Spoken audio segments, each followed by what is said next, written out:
So again, guys, hello. My name is Jack Ludden, and I work at the J. Paul Getty Trust in Los Angeles, California. I head up web and new media development there. Been there about 12 years.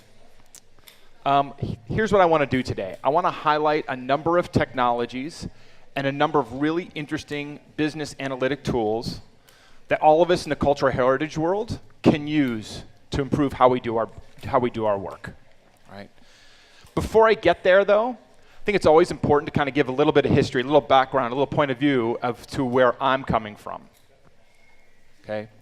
So I grew up in Boston on the East Coast of the United States. I then was in Chicago for about a dozen years where I got my undergraduate degree and my graduate degree. I was at Northwestern University in art history. And then I was at the Art Institute of Chicago for my MFA. And then I have been in Los Angeles for 20 years, where I worked at the Showa Visual History Foundation. That was the first job I had when I was in Los Angeles. I then went and worked at Disney in the web development area there. And then I actually told myself I would never work for anyone ever again. And so I started my own company, and I worked there for 4 years. Until, of course, a perfect opportunity came up at the Getty, and I've been there ever since. So the Getty is a remarkable place. It's also a very unusual place. There are 1,200 people who work at the Getty. And it is a museum where there are collections. It is a research institute where scholars come from across the globe. Many of you may be familiar with the Research Institute. There's a Conservation Institute, and then there's the foundation, which is the grant-giving segment of the Getty. So it is a complex, large place. And myself and my team, we support all of those various programs all across the organization.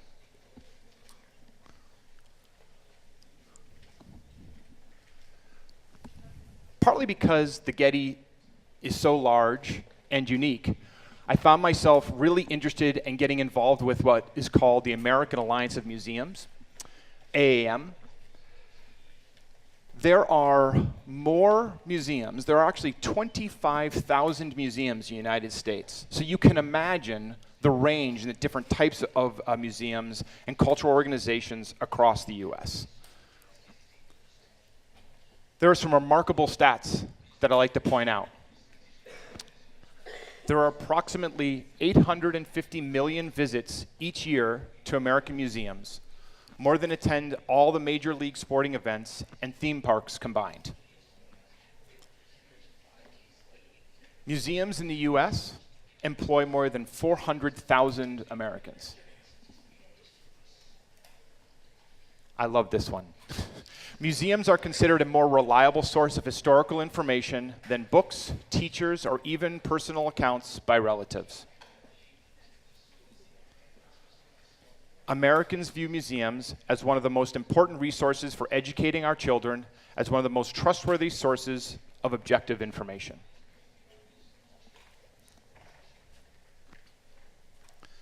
So here's what I find. The reality is that organizations, as well as departments within organizations, they act like silos. They don't do a very good job of talking to one another, right? Certainly in a technology world, this can be problematic. So the name of the talk today was the API metaphor, the application protocol interface metaphor. I won't get too technical. But what's important to note about an API is that it helps very large, complex technical systems. An API helps translate and tell the most pertinent, most important bit of information and shares it between these large systems. We can all do that in our organizations. I also like the metaphor of a subway map, right? Imagine each line of the subway a different department, right? So how do the various departments within your museum, within your cultural organization, how do they intersect with one another, and how are they sharing information? These are the kinds of things that I have found to be really useful when thinking about how to integrate technology into a cultural organization.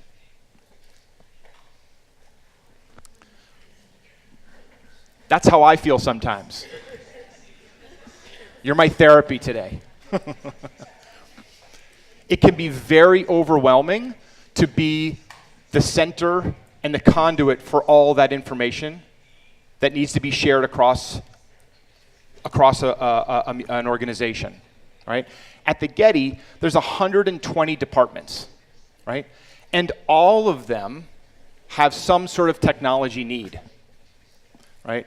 It doesn't necessarily have to be a technology need for the visitor or for the scholar or for the general public. It could be someone who works next to you or in another department.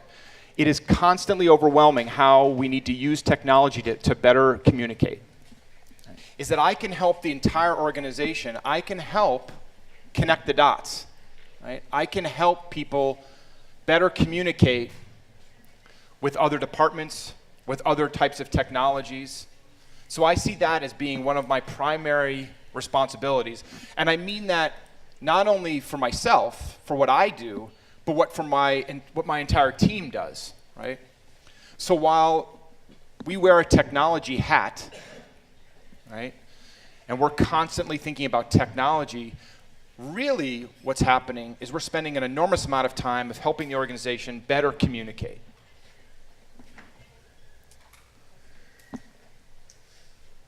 So there are a few things that I want to highlight, a few technologies I want to highlight, a few important facts that I think are really helpful to help integrate technology and integrate better communication within a cultural organization. Now, some of this might sound very obvious, but it's not easy. The first one is to have a vision and a strategy. Someone's ears must be hurting right now. I can hear that from here.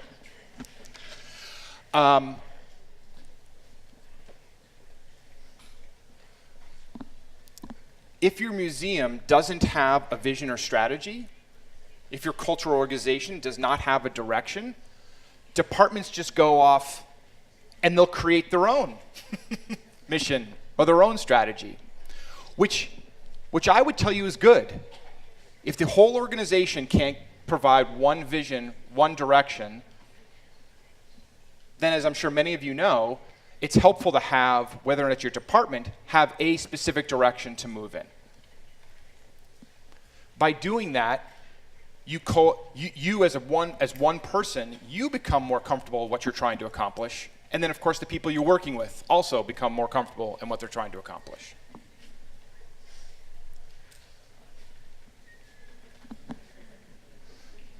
A plan is great, and it's really simple, right? The reality is, right, it's never simple, right? Here's the example I give, right? You have your human resources department hiring people. You've got the curatorial department deciding what exhibitions might be going on. You have an education department that's thinking about public programming. There's valleys, there's lots of obstacles in the way. So again, how do you help all of those various departments coalesce and connect with one another?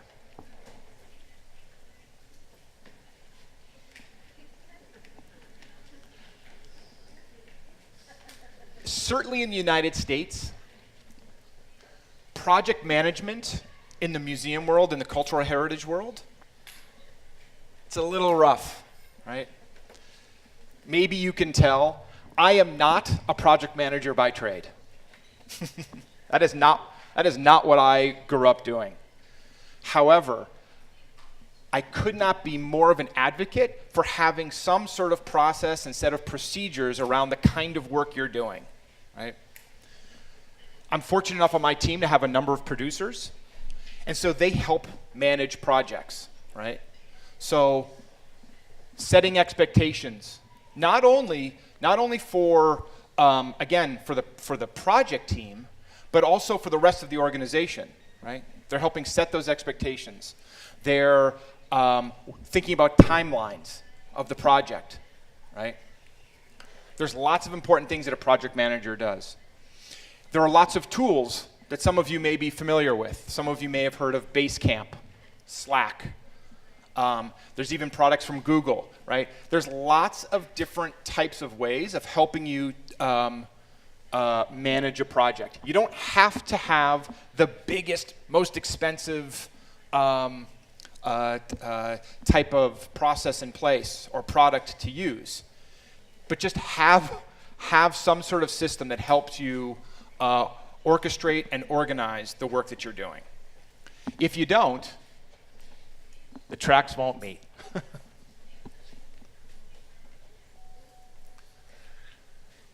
To my mind, this is what sums up with all the kind of work that we do, which is at our very core of what a cultural organization does is we preserve. But if we don't innovate, then we have a disconnect with culture and with society. We have to continually balance between preserving and innovating.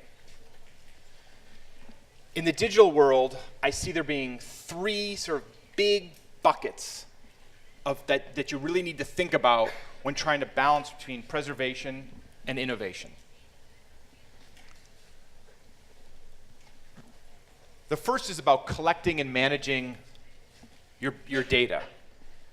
You know, the museum and the cultural heritage world has huge amounts of data, huge amounts of information about our collections and our various holdings. Right? We have to make sure we're doing that in a very smart, methodical way. Again, it may sound obvious, but as many of you know, it is not simple. That is not a simple task. And it's also hidden, right? Many executives, many people leading organizations don't always acknowledge how important it is to manage data. And I'm here to tell you it's very important. Of course, once you start managing your data well, you also then need to think about how you're presenting it, right? What does it look like? How elegant and how functional is it? So you can have really good constructed data, but if it's not presented well, you're going to have a problem. People aren't going to use it.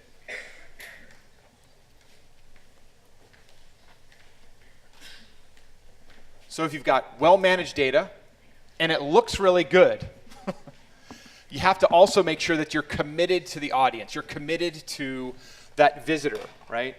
Now, you can tell what I do. I jump between the term audience or visitor or user. I think of them as all the same, right? So again, you may be interacting with an audience that's within your organization. That's okay. Just think about how are they using it, right? Think about how that data is being managed, how is it looking, and then how are they using it, and how are you helping them interact with the data and the information that you have?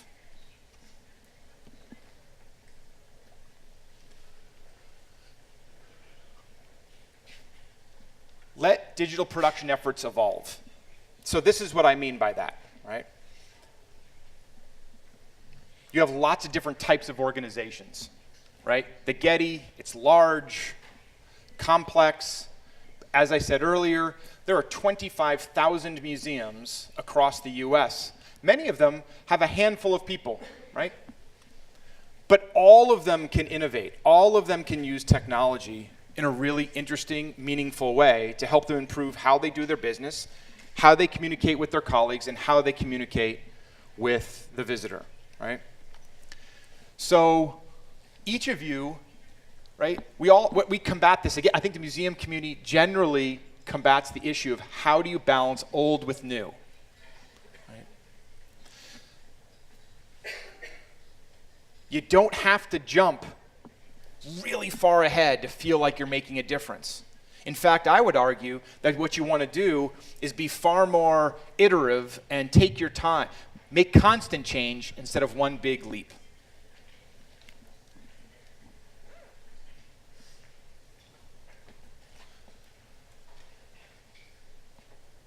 When you start thinking about the audience and your visitors and your colleagues, what you'll end up doing is you'll end up deciding and figuring out what your content strategy is. So why are you doing the things that you're doing, and how are you constructing your story?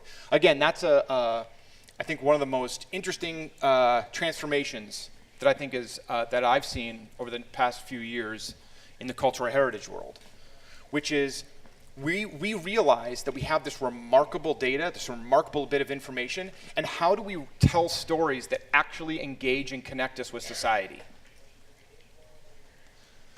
So having a digital content strategy is absolutely critical.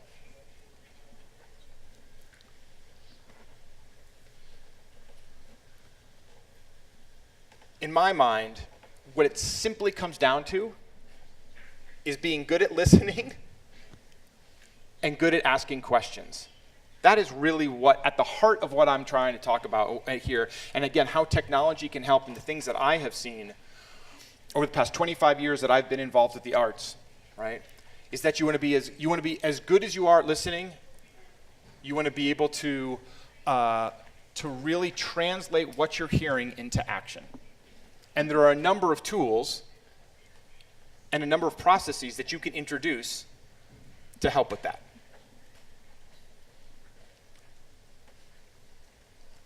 I've said this a lot so far. So it's really about listening to your visitors and listening to your colleagues. There is a really interesting process called design thinking. Some of you may be familiar with this. And in truth, it is very hard to talk about because it's typically shown. It typically is a workshop where you're interacting with the visitor and with your audience and with those who you're helping solve an issue. But at its core, what design thinking is it's a quick, iterative way of identifying a problem and quickly prototyping and testing a solution. You can apply it to lots of different things within your museum. You could apply design thinking to how to better connect departments, right? But you could also use it to define how could you better present your collections online. So it's very broad.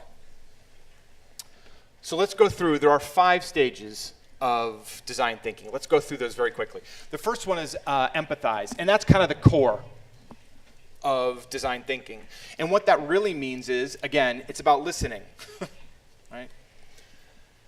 You can't really find a good solution until you hear what the challenges are, right? So you constantly want to ask the various different types of constituents that you may have. Again, at the Getty, we may have docents, scholars, students. And once you've listened to your visitors, and you begin to refine and you begin to define what challenges they may have. Now, it gets tricky here, right? Because what you want to do is you want to be as specific as possible about what challenge you're trying to solve. What you wouldn't want to do is say, I want to make our website better. What you'd want to do is listen and again and listen to what the biggest challenges are from your constituents. And you might find yourself with a definition that's something like, I want to improve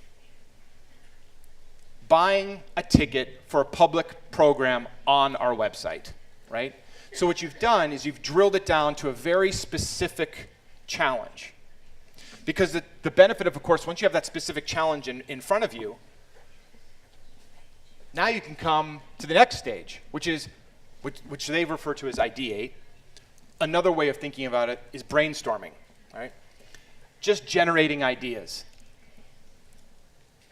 This is fun.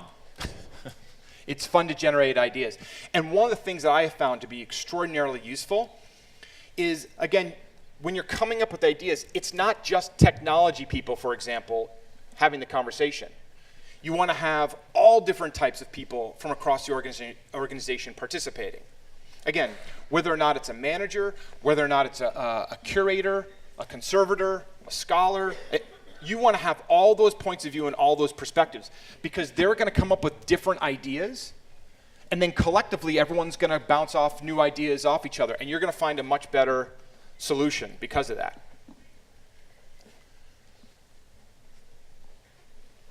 Prototyping. The museum community isn't so comfortable with prototyping because typically it's expensive, or I should say the work that we do can be expensive, and prototyping feels like it's taking too long. That is actually not the case. Because what you do is you simply use simple paper clips, cardboard, right? You're just simply using very simple bits across the office to help build an idea. So give form to your idea. So for example, here on the right, your left, right? That just looks like a mobile phone, right? It's a cardboard mobile phone. It helps just simply say, well, what's that? What is it going to look like? What kinds of screens on that experience? What's it going to provide to the user, right? It's really easy to be able to prototype and sort of get an idea. What's even better is once you've created the prototype, right, you get to test it. So now you've originally talked with your visitors, you've identified a problem, you've prototyped it, and now you can go back to a visitor, you can show them the prototype, and you can have a conversation. What if? How do you think this is going to help do what you need to do? And those conversations are extraordinarily useful. So this is what I was talking about earlier. Prototyping can happen much earlier on when you're developing. Again, I'm thinking about it from a technology standpoint, but it doesn't necessarily have to be a technology issue, right? But if you prototype much earlier on during the project, right, you haven't spent all this time, energy, and effort sort of in the traditional way of doing a project, right? You can do that prototype much earlier, and most likely, and certainly from my experience, you're going to end up with a much more satisfying product, a much more satisfying experience.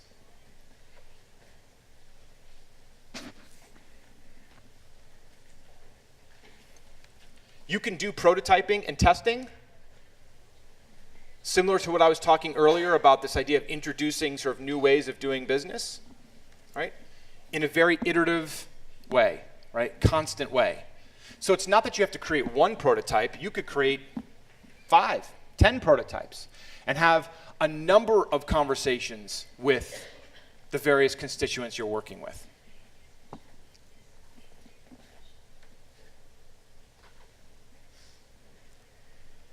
Know your audience. So of course, when you're asking these questions, you're interacting with your various visitors, right? You're going to get to know what they want. And I know I've said this a couple times, but just to make sure I can be super clear, is that an audience doesn't have to be general public, and it can be someone you work with. So know the work that you do and know how it impacts others around you. Now, the marketing world is very familiar with visitor profiles, personas, right?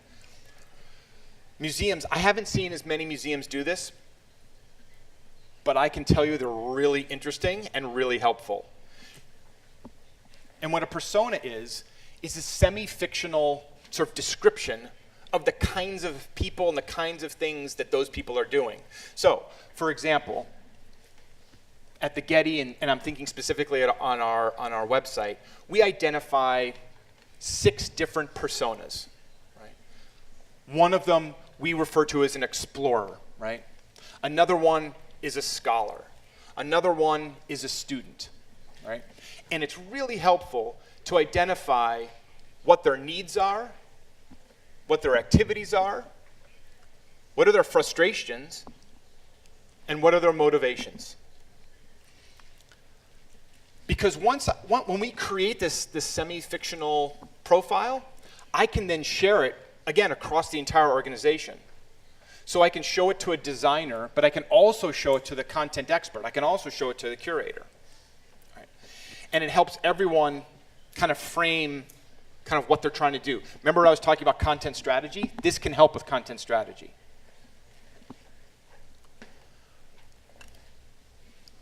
These are equally rare in the cultural heritage world.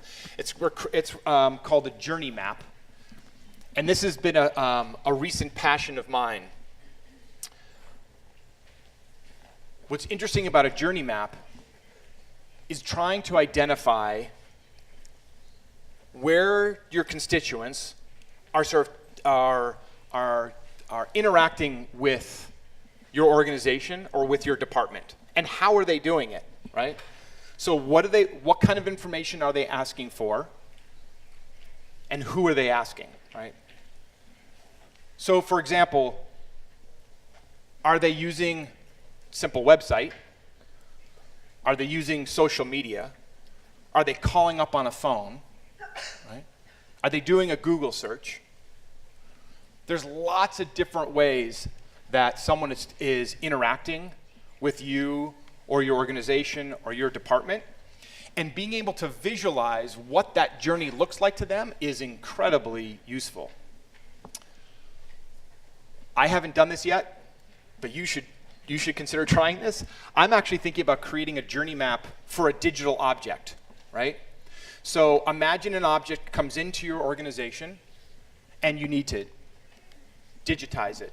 You then need to create metadata around it. You then need to store it. You then need to find a way to provide access to it, right? Each one of those segments is a touch point. And I think it's really useful to be able to visualize kind of what that story looks like. What does that journey look like to that object? So as much as you start asking questions about who you're working with, and again, your peers and the visitors, right? It's also important to look very specifically at internal, really just your organization. There's something that's called the Swot Analysis, which stands for strengths, weaknesses, opportunities, and threats. Now, this is much different than design thinking in that it's asking, you can do it by yourself with the door closed, right? It's not as interactive and working with your peers. So the first section really is talking about looking internally, very specifically internally, right?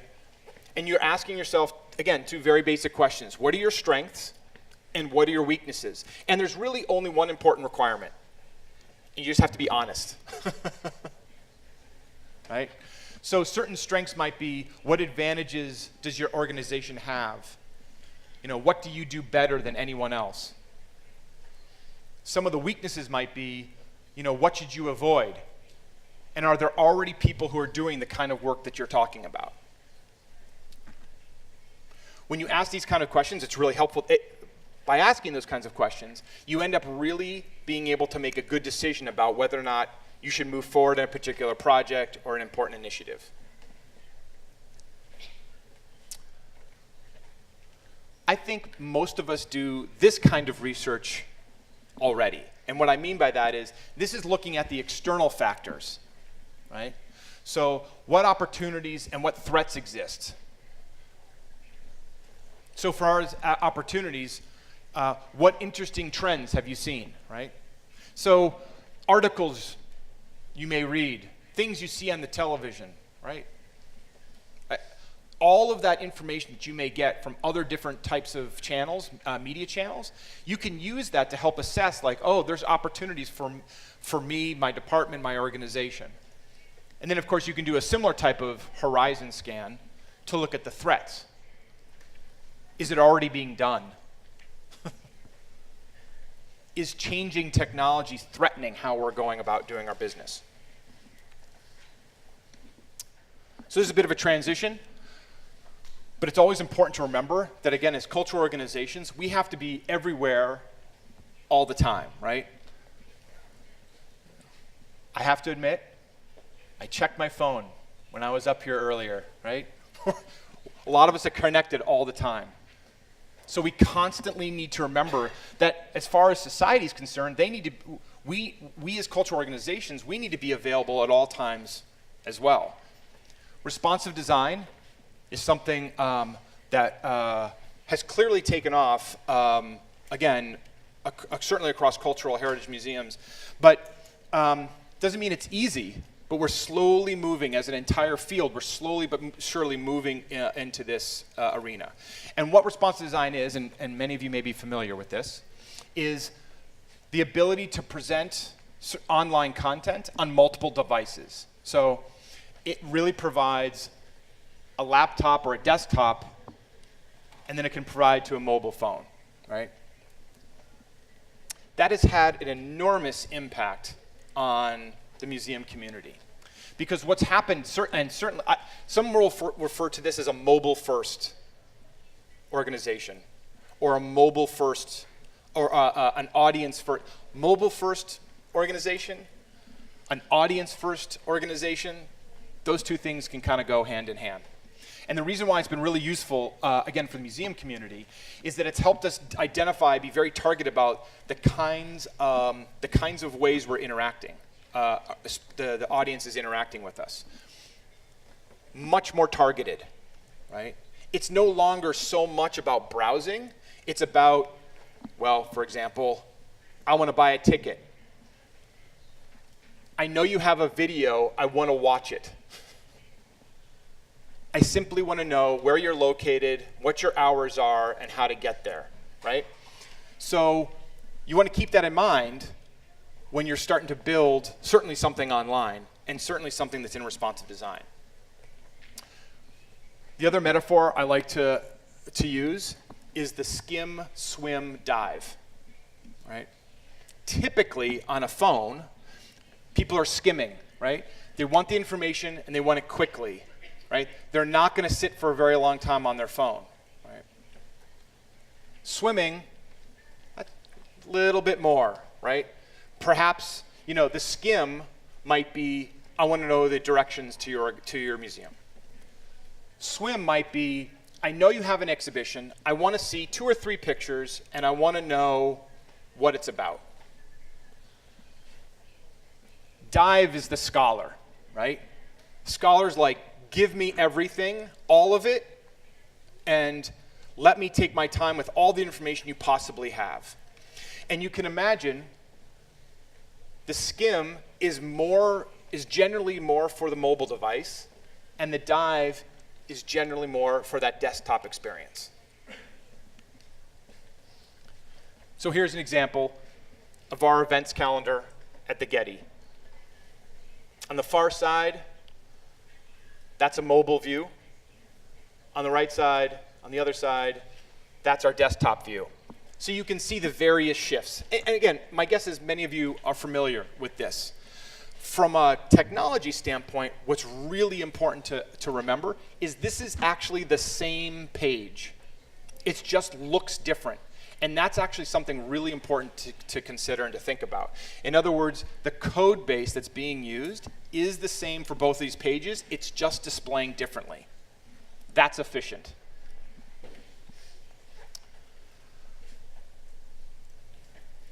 So while responsive design is a technical framework, it has absolutely changed how we do our work, without question. Because in the past, you might have a curator decide, well, here's the copy I'm going to write about an exhibition, and then hand it off. And then maybe it would get copy and pasted into a website, right? With mobile and with an audience first or a mobile first point of view, right? Those conversations happen much more in a much more iterative way. Conversations have to take place while the content's being written and while the presentation is being thought about. Because on that mobile device, on that skim presentation, it's going to look a lot different than it is on the desktop. So it's really promoted lots of cross conversations across an entire organization. It's always a good time to remember that you want to be able to forget the technologies there. The ideal thing is that someone goes on their phone or goes on their desktop, they get the information they want, it was an enjoyable experience, and they didn't realize that they were on a website or that they were using some sort of special technology. You want that to disappear.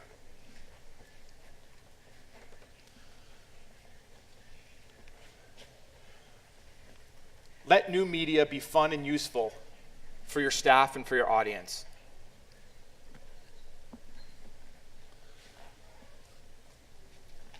Technology is constantly changing, constantly shifting. Again, we all know that. So sometimes we have a habit of just saying, well, I don't want to deal with it. Let's not touch it, right? But what we want to do is you want to try things, constantly try things.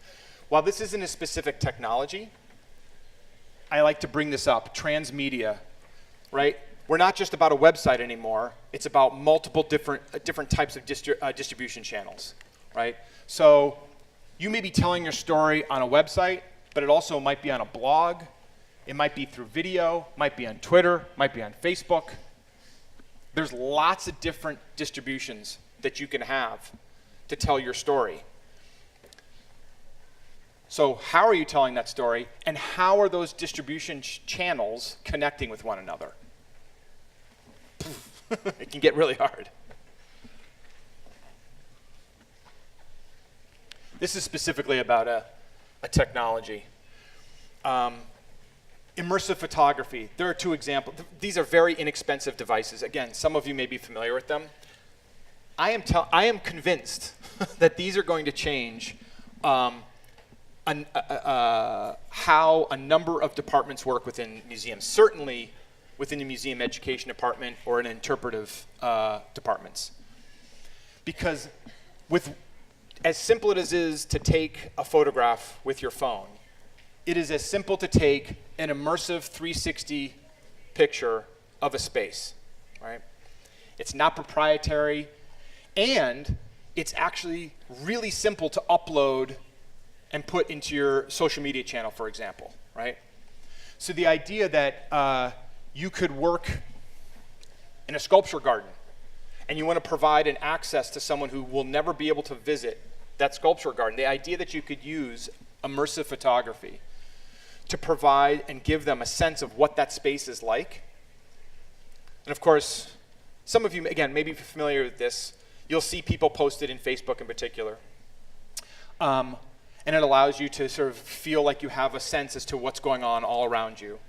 But you can also put it into, a viewer and truly give you that complete immersive experience. Geolocating, again, there's some fantastic examples that I've been able to see in the U.S. The Art Institute of Chicago has a really good mobile app. The De Young Museum that's near San Francisco. In Los Angeles, there's the Broad Museum. So more museums are starting to just introduce this idea of geolocating and being able to help people or provide information based upon where they are.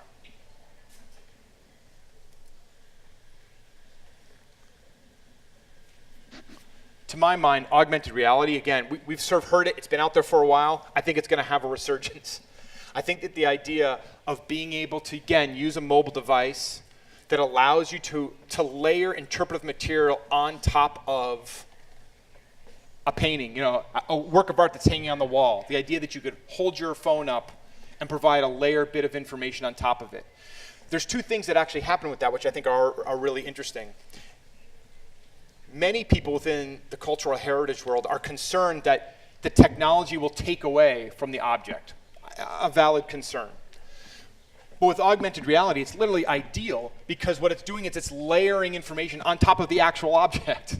So you actually get to acknowledge the fact that there's a real object in front of you, and then there's this additional layered information that sits on top. There's actually a really good application that just came out 3 or 4 weeks ago in Chicago called Chicago 00.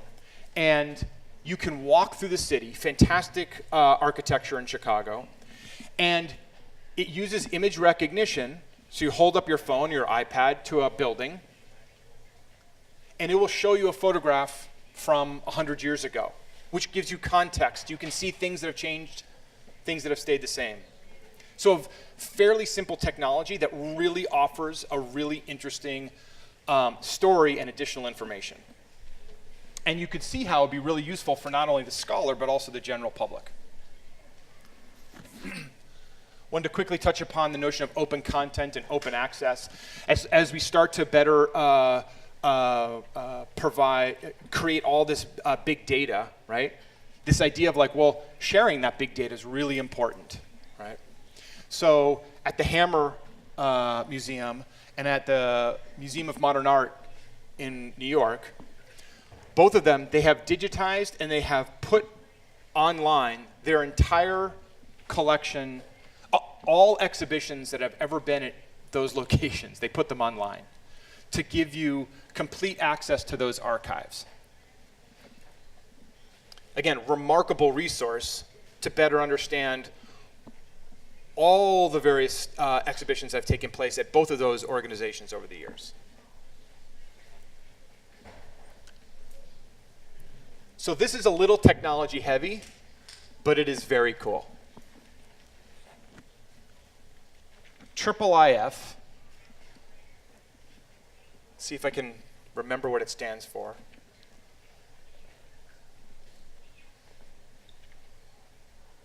International Interoperability Image Framework.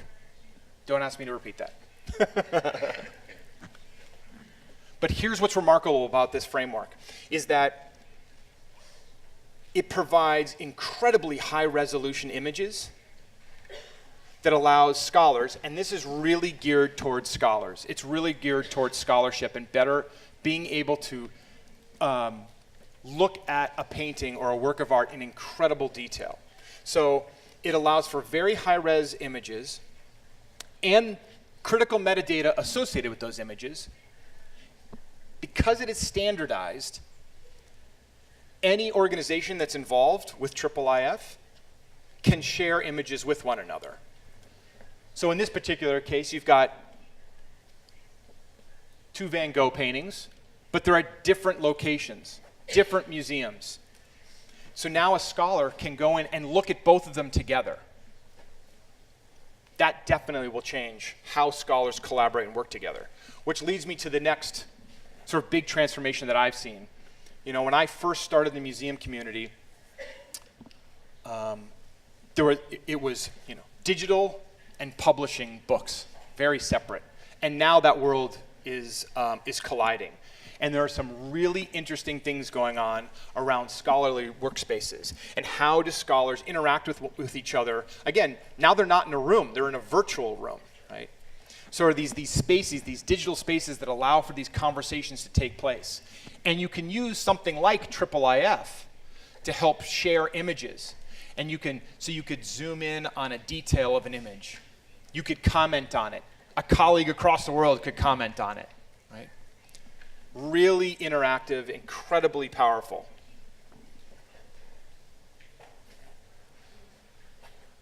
I've sort of referenced this before. Again, sort of switching gears. But it's always good to remember that we need to try to connect the virtual world that we're creating and we need to have with the physical space that we all work and live in, right?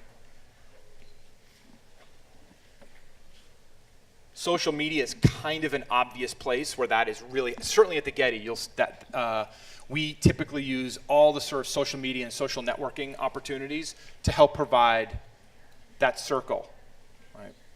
Facebook, for example, right? You may announce on Facebook that you have an event that's going on at the museum, right? Again, sounds fairly straightforward, but that's a really good way to provide that loop. I honestly have lost count. I think we're pushing 24 distribution channels at the Getty. I'm including our website, I'm including our blogs, I'm including a number of social media outlets that we use. When I start looking at stats, I like to remind myself, as well as others, that the most basic stats can be incredibly useful to look at, right? So we use Google Analytics. That seems to be a primary way of gathering these types of information. And the most basic information can be really useful and can help you make decisions, right? So here, you can see that in the second two bullet points, 58 of our weekday traffic to our visit section is on mobile. On our weekend, it goes up by 10%. Right? So in very broad terms, we know, first of all, that's a really large number of people who are going to our website on a mobile device. So that's one. Like, let's not ignore that. And then two, it's really important for us to recognize that, oh, on weekends, so we could tell our marketing team, hey, that's the right time to go let people know that there are tickets still available for some sort of event that's going on. Push that out on a weekend because more people are going to be on their devices looking at getty.edu. In a similar way, in those last two bullet points, you can tell the majority of people are using an iOS, an iPhone, or an iPad to look at our website, right? That's the kind of information that I would put on those personas that I was talking about earlier. So really, take risks as best you can. Take risks. Fail when you can, because I'm telling you, it's going to make things better for sure. Right? Not all great ideas are something that we should do. Right? Although I kind of want this right now. You might as well try it. And especially if you've thought about design thinking, you can then iterate it and you can prototype and be like, yeah, it's a great idea, but it so didn't work, right? I love this quote. Creativity is allowing yourself to make mistakes. Art is knowing which ones to keep. Great quote. Right? And so that's what we have to do, right? We have to, you can see the theme here, we have to ask ourselves questions. We have to be good listeners. We have to balance innovation with sustainability. Right? People think they want success to be a straight line. That's what they think, right? I much prefer the messy line. That's when we learn as professionals, and that's how our audience learns. It's how we create a really memorable story, and we improve and how we do our business. Thank you.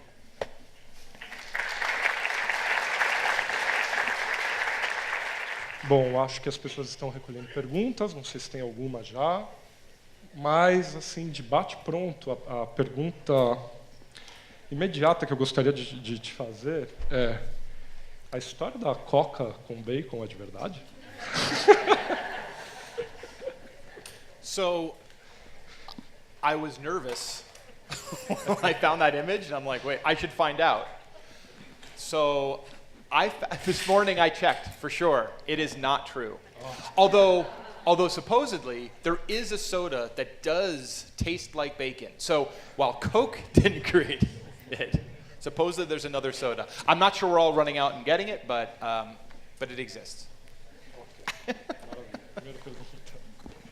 Bom, aí eu tenho a seguinte dúvida, acho que ainda não tem nenhuma pergunta, que é o seguinte: você trabalha numa instituição cultural, um museu grande, com diversos assets de mídia, né? Diversos ativos de mídia. E suponho que você tem que guardar tudo isso, todos os objetos, de maneira digital. Muito bem. vocês têm um sistema de demo, de MAM, um sistema de ativos digitais unificado, e assim, quais são os pontos fortes e fracos deles, e se tem uma solução, o mesmo sistema que sirva para todas as mídias digitais, porque isso é um problema que a gente enfrenta no Brasil, acredito que no mundo. That is a great question. The short answer is no. And so actually that's why that idea of the API metaphor, this idea of how do you help complex systems connect with one another. Now, there are large systems that can help manage media, right?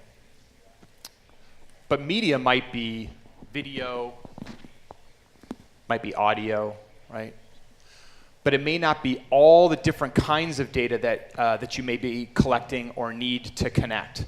And so what I find to be most important is identifying what those various systems are that you have and thinking about how do you share that information back and forth. So from a technical standpoint, and the museum has really tackled this issue probably the best, certainly at the Getty, is that they've created what they refer to as a DOR, which is a digital object repository. So they've got these large systems in place. They've identified very specific data within each of those systems. So for example, it might be the collection management. So there may be a bunch of data about a work of art. But then conservation material might be in a different system, right? Provenance might be in a different system, by example.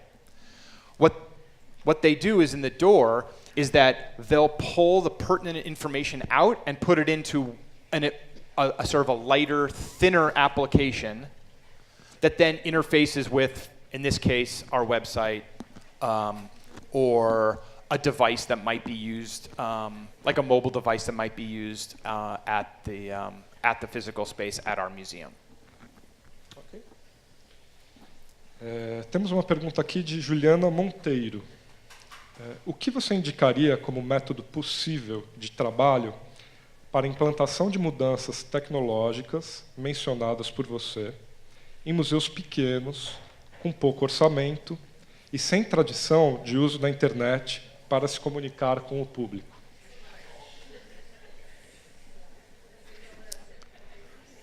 Can everyone hear that? Everyone heard that question? Yeah, okay. It wasn't just me. So that, to my mind, that's exactly where design thinking can be really useful, right? Is that design thinking isn't so expensive in the sense that it's time, which is expensive. Everyone's time is worth something.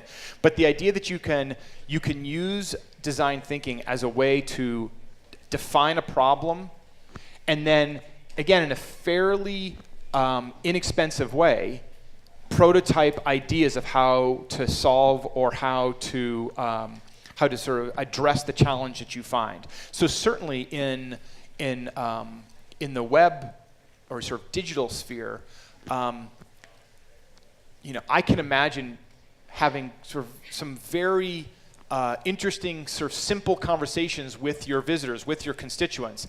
What kinds of needs do they have, right? As I was mentioning earlier, or maybe I didn't say this, but I should say it now, is that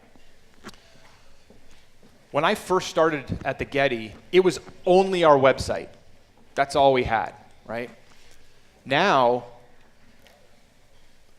so the website was deep, but now our digital presence isn't so much deep as it is wide, because we have all these social media distribution channels. So there's lots of different places that we can put information.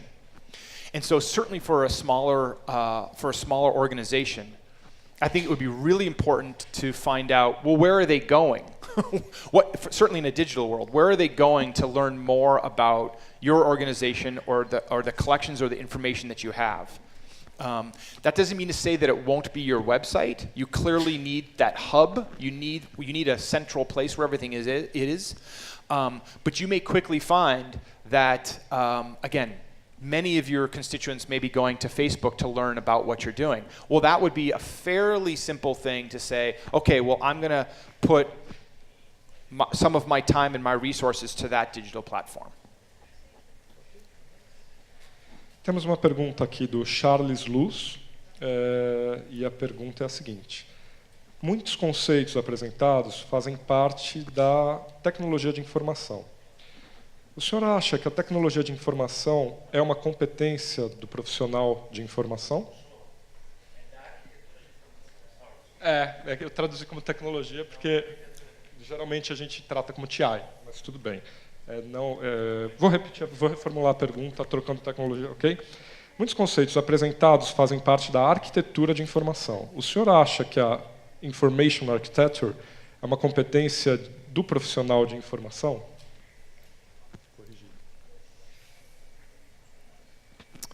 It's a trick question. It's a great question, but a trick question. There is no question that there's an expertise in telling stories online. And I think about transmedia, for example. I can tell you that the web writer editor from 10 years ago is a much different position now than it was, right? Because now they're thinking about that broad landscape. They're thinking about, well, how do I tell that story in 147 characters? Like, how do I do that? And so the answer, certainly from a content strategy standpoint, and certainly from I'm using the term broadly, communication standpoint, I would submit that there is an expertise there. However, hopefully what you've heard and seen is that it's also a much more collaborative experience. So it doesn't mean that, it means that everyone has to have an idea, has to have an appreciation and an understanding of what a transmedia storytelling is, or why it's important that big data is managed properly. So there's definitely a level of competency that I think all of us in the entire cultural heritage community need to be aware of when thinking about digital practices. Ok, agora tem uma pergunta aqui do José Grilo, que estaria mais ligada à administração, digamos assim. Qual o principal argumento para convencer os stakeholders a investir em tecnologia? Show me the money?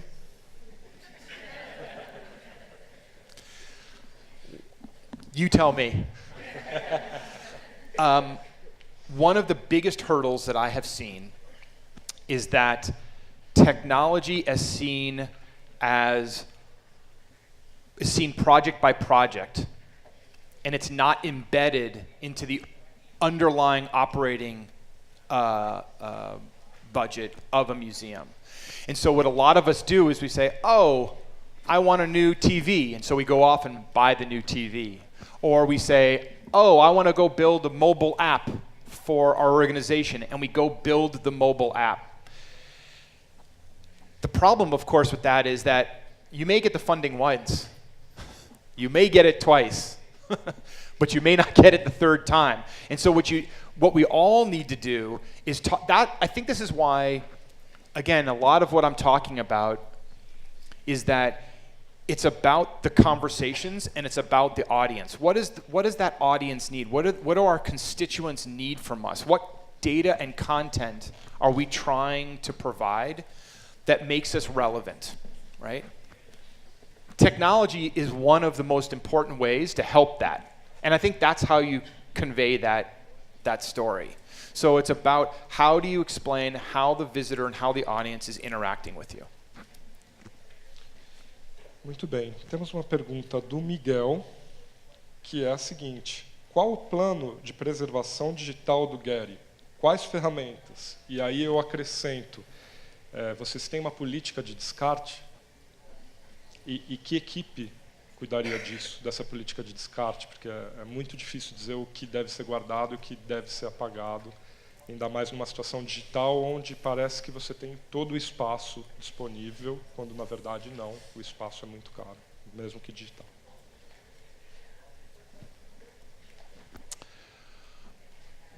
So I'll start with the last part first. So for better or for worse, nothing gets thrown away. So we have become more and more comfortable with cloud computing and cloud storage. And there's lots of different ways and different types of cloud storage.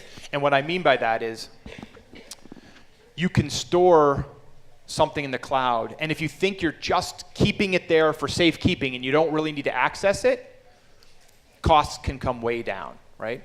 The more access you need to an image or to an asset, clearly you have to use a different type of service.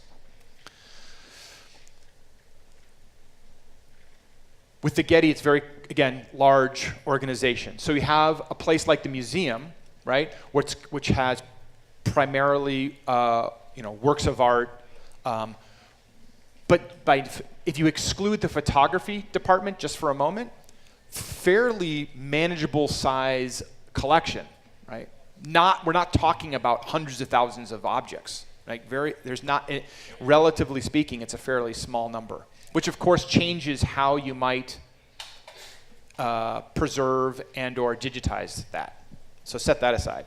At the Research Institute, right, you have collections of archives. So you've got huge amounts of documents that are being digitized and managed. So the museum, in theory, and they're looking to do this, will digitize their entire collection within the next 3 to 5 years. That's the museum, right? The Research Institute will never be done. It can't be done. It's too much. It'll never be. So that changes. I think now going to the beginning of that question, that changes the types of technologies and the ways in which you may keep a certain digital asset. Sort of my oversimplified answer is we're constantly using the latest type of digitization.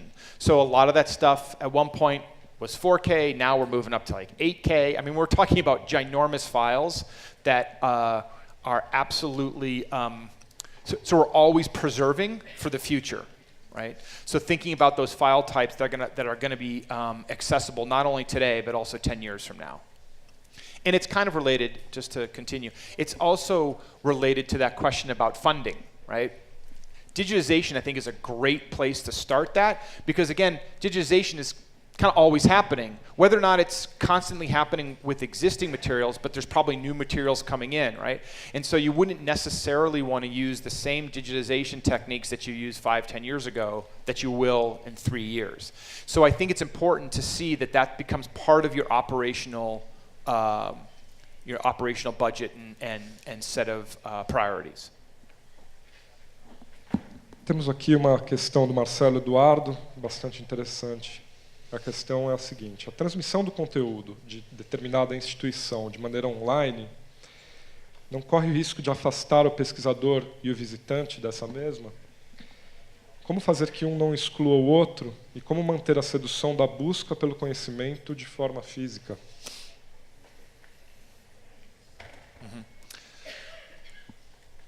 That's probably one of the biggest fears that I have seen in the museum community. I actually dealt with that firsthand. Granted, it was 10 years ago, but back then I was a developer, and I created and I coded the first mobile experience, in-gallery mobile experience for the Getty, and they were nervous. It was a beautiful show. It only had 14 paintings, Rembrandt paintings. They were from around the world. And so you can imagine that they have this fantastic collection of works of art, and they were worried that everyone's going to come in and just look at their phone and not look at the object. I can tell you now from experience that typically not only has it increased an interest in the actual object, I should just say that more specific. It, without question, has impacted and improved an interest in the actual object by having it on a device and providing interpretive materials and digital reproductions of that material so that people can either look at it more closely while they're there in front of it, or if they can't get there, it's a way for them to have access to it. I will tell you, and I'm reading in a little bit into the question, but it is interesting to think about scholars, and that's why I brought up that notion of the scholar's workspace, is that it's kind of uncharted territory, which is what's really exciting about it. There haven't been ways for scholars to be able to digitally collaborate online, certainly not in a visual way. The scientific community has done it. History, to a certain extent, using documents primarily, has been able to do that.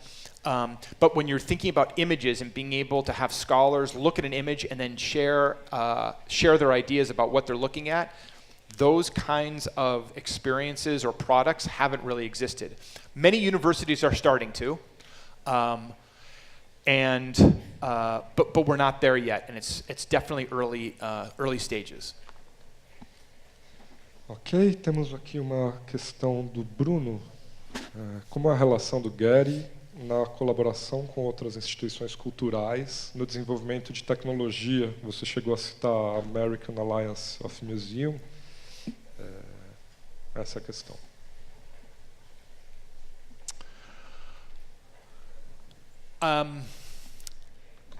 It's fairly simple, and I'll explain it, is we're basically willing to give it away. So the way the collaboration typically starts is we tell other colleagues at other museums that we've developed this, and and if you're interested, we would happily give it to you. Now, that may sound a little too simplistic, but where those conversations are taking place are things like this, like at a seminar, at a conference. They're at one of the about 7 years ago, we developed a game engine, very simple set of online games, and once we created those games, we had a concerted effort. We went to a number of conferences and a number of talks and explained to our colleagues and said, hey, we've built this. If you want it, let us know. Happy to give it to you and show you how you can use it. All right. Again, this is what's in a more broad terms, this is changing in the cultural heritage world. I think part of that's because of open content. Copyright's always going to be challenging. We haven't really talked so much about copyright. Copyright's always going to be a challenge, right?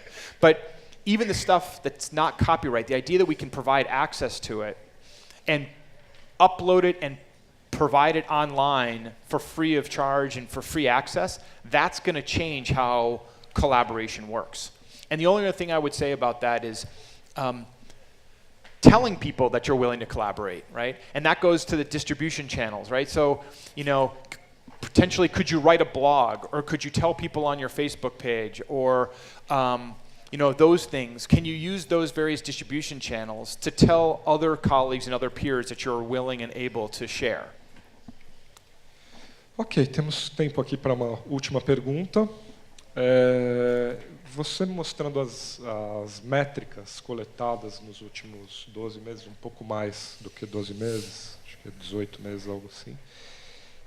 Tem uma métrica que me chamou a atenção, que o SoundCloud cresceu 28%. E aí eu fiquei curioso, que tipo de conteúdo e como foi disponibilizado para fazer o SoundCloud crescer? Quer dizer, vocês não tocam música, né? Então, o que é podcast? Que conteúdo faz as pessoas se interessarem em aumentar a audiência do SoundCloud?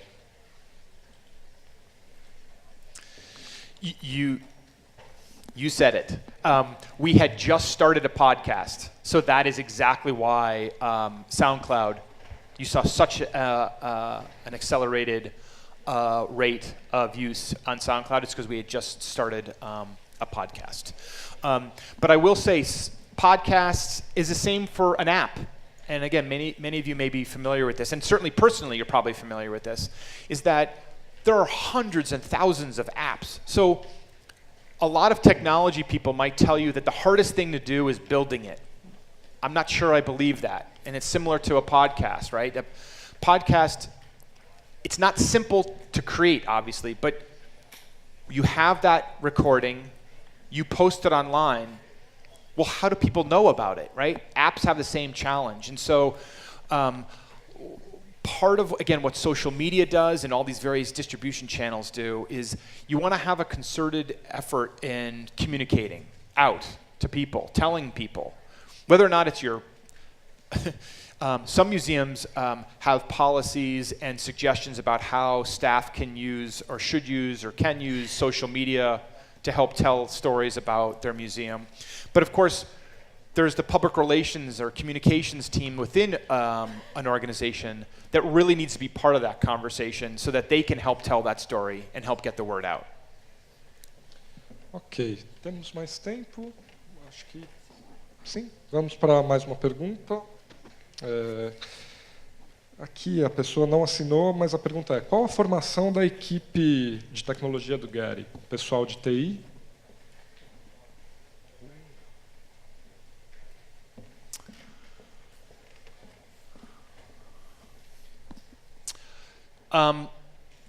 So no. So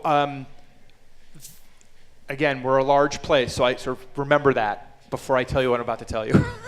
I am not part of the IT team. There is a separate IT team. There are 50 people who work within the IT department, right? So they're managing servers, managing hardware, managing phones, right? So it's about the infrastructure, the wireless network, right? AV, all of that is housed in one department, right? In the new media web team, so we're 18 people, right? And so we're more front-end developers. So what's interesting about the team that I'm managing is that we have software engineers who are about architecting software applications. And then I have engineers, I have front-end developers, I have producers, I have designers, and I have writers. So I've got a team, a full digital team, that can help bridge between the various other departments across an organization. So that's kind of what I was getting at in sort of early on, is that connecting the dots. I have people on my team who can work directly with an IT staff, but I also have people who can work directly with a curator or a conservator, right? And so we help provide those the conversations. Ok, temos uma pergunta aqui do Marcos Issa. A realidade aumentada, como uma camada de informações sobre originais em museus, não é uma interferência, uma cortina de fumaça que atrapalha a visão direta e objetiva das obras? E aí eu acrescento, sendo da geração X, um pouco antigo, não há um risco físico para o usuário? Eu sempre tive esse tipo de medo de começar a olhar tudo pela tela do celular e ser atropelado por um carro. Claro que dentro do museu não tem esse risco, né?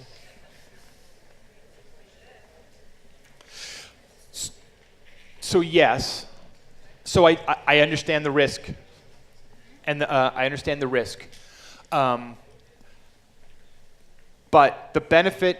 So Google Glass, some people may remember that technology came out a couple years ago, right? So that seems to me to be more of an interference, because glasses are typically meant to stay on, and then it's much more complicated to take them off, which I know sounds strange, right?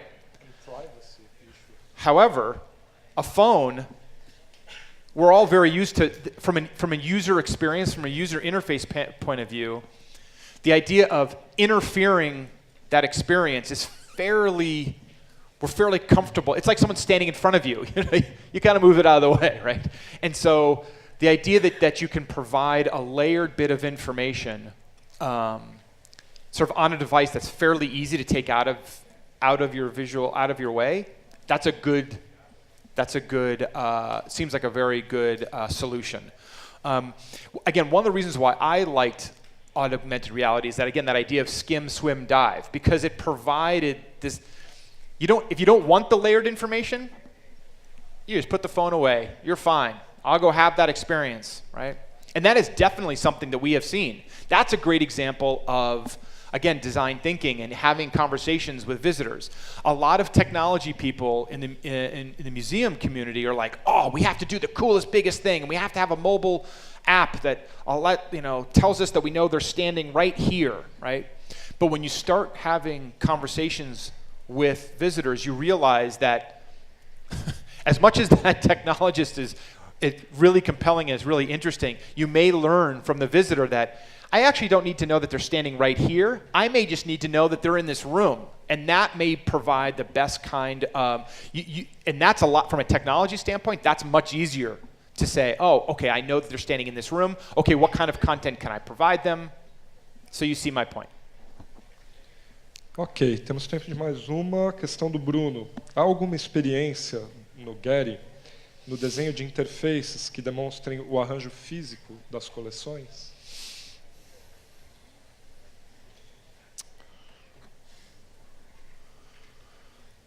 No.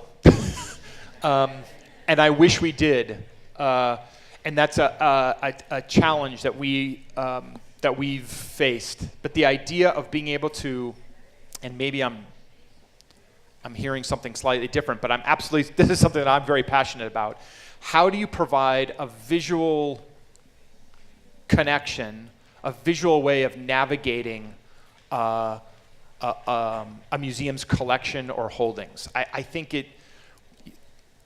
the most successful examples that I have seen have come, this is kind of related to maybe that first question, have come related to grants that have been received by a particular museum. And so they've consciously gone out of their way to say, okay, I want to be able to look at as many images as possible and be able to filter and view those images in sort of useful, meaningful tasks. I will only say what's sort of underlying important about how I'm responding to this is that we have found that the general public hasn't been as interested in looking at our collections in that way. Now, that can be shifting, right? The Cooper Hewitt Museum in New York has done some interesting thoughts around this, where you can filter their collection by color, for example. Show me objects or paintings, works on paper that use the color yellow. So there are some really forward-thinking types of public collections that are allowing different ways of viewing content. So how the general public sort of expects to find collections and objects, we haven't seen that as much, and so I think that's what's impacted it as a priority.